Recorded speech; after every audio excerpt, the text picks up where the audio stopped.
Hey, this is Dr. B with Think an Otter Thought, like the animal, OOTTER. So welcome to another moment with Dr. B, and I'd like to have you think about when you're in one of those thought loops. You don't have any way out of obsessing over a thought, just keeps knocking at that door. You think about it one way, you think about it another, and it just keeps going. Maybe this happens just as you're laying down and trying to get some rest, and maybe you need to have a way of getting out of that thought loop. So here is a way to do this. Now again, you can listen to this recording while you're driving, but it's always best that when you're doing one thing, you're doing one thing.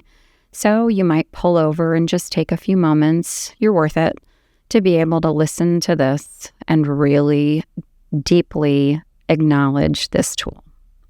So Think an Otter Thought goes like this. Now, I got to name it Otter Thought because I like otters, but really it's because it symbolizes a 5-letter word. The beautiful thing about our brains is that our brains can focus on anything we tell them to, and they can also get stuck on those thoughts. And the way to stop thinking about something is not to focus on the stopping, but focus on the redirection.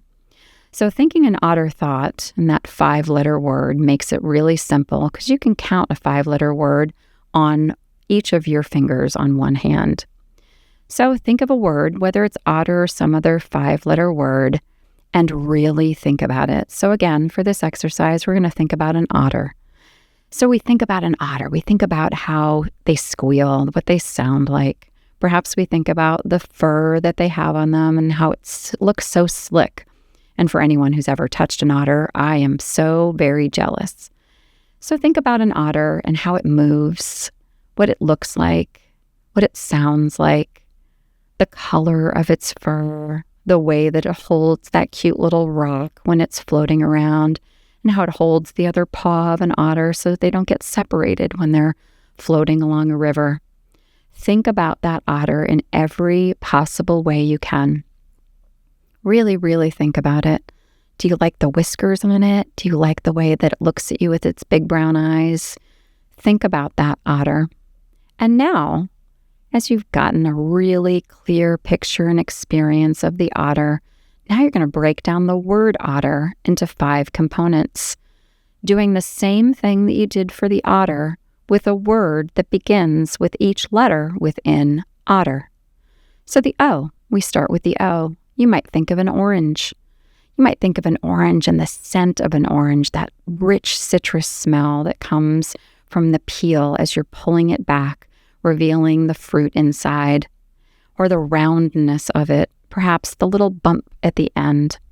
So you're thinking about that orange in its smell, in its feel, the bumpiness of the skin, and perhaps the way that that inner part of the peel feels, those strings that you have to remove before you eat it. And maybe as you peel apart all the sections of that orange, you can taste the refreshment as you put it onto your tongue. So think about that orange in as many ways as you possibly can. And then you can move on to the letter T. Maybe we'll think about a tree. We'll think about a tree in a forest and how it waves in the wind, how the leaves rustle, all of those pieces of a T and a tree.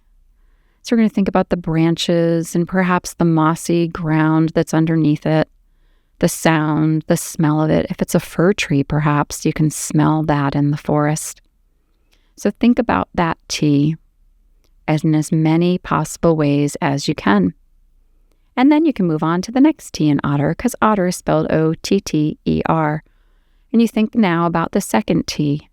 Let's think about a tent. Maybe you'll think about a tent and that slick feel of when you're putting that tent up and the posts that need to be driven into the ground, and perhaps what it sounds like or looks like as it's opening all the way up, unfurling from its rolled state in its case. So think about that tent. Think about how that zipper sounds when you go to open it from bottom to top. and how it sounds when you go to close it from top to bottom. Think in as many ways as you can about that tent. Perhaps you're in the tent and you can hear the rain hitting the outside of the tent and rolling down and what that sounds like. So think about that tent. And then you can move on to the fourth letter in otter, which is E. Maybe you'll think about, how about an elephant? So an elephant and its long trunk and its cute little tail and its big, thick hooves. And perhaps what it looks like when it's trying to eat. Maybe it's a peanut or some hay, or take a drink and maybe shoot a shower over all of its elephant friends. Think about that elephant in as many ways as you possibly can. If you've ever been close up to an elephant, you might even be able to remember how it smells. Now, I've ridden an elephant, so I can really think about that. And as you think about all the different ways you can think about that elephant, that E, now you're going to go on to the last letter in otter, which is R. Maybe you'll think about, what starts with an R? How about a rowboat?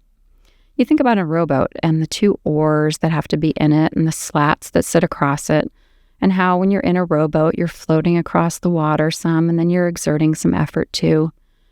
Perhaps you're thinking about the shape of it or the smell of it or the color of it from inside and out. It differs. Now, the whole point of this exercise is that throughout this, whatever the thought was that you might have been ruminating over and obsessing over before we started thinking about an otter and thinking about all the things that comprise the word otter, you might have been stuck on that thought. But I'm just going to guess that in this time that we've spent together, this few moments, you've been thinking about all these other things, and that thought has slipped away. So go ahead and use this trick and think up any other 4 to 6 letter word. I like 5 because it, again, fits so neatly in one hand.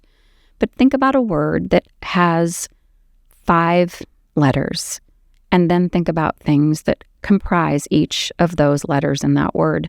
And you'll find yourself letting go of whatever that obsessive, ruminating, circular thought is. Try this next time and let me know how it works.